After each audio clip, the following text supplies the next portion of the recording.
Oop, get this out of here. Hey guys, so this is for lesson 2 in module 2.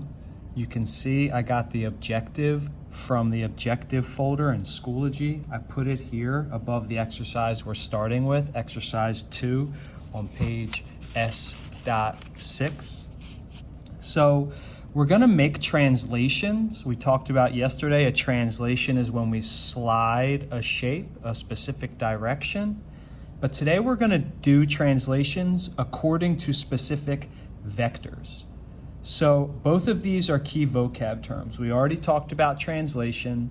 We're going to bring in vectors today.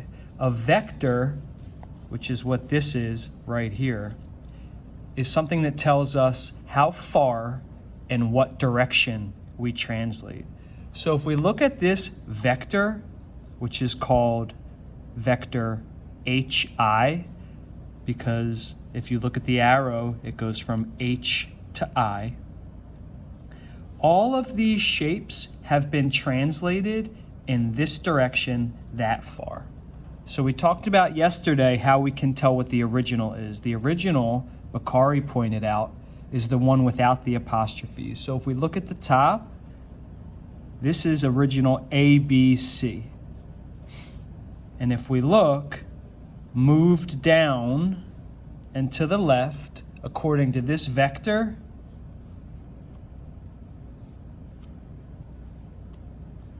these 3 points got moved here. So this point A slid down this direction. So here would be A prime.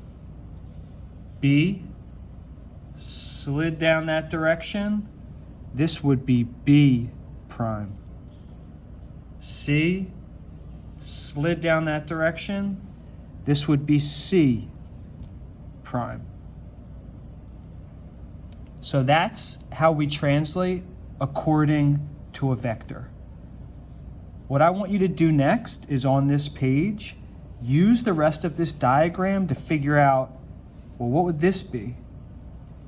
I see that this translated down to D prime. So that means this was the original D. So I would label that D without an apostrophe. So I want you guys to fill in all of the missing labeled points here.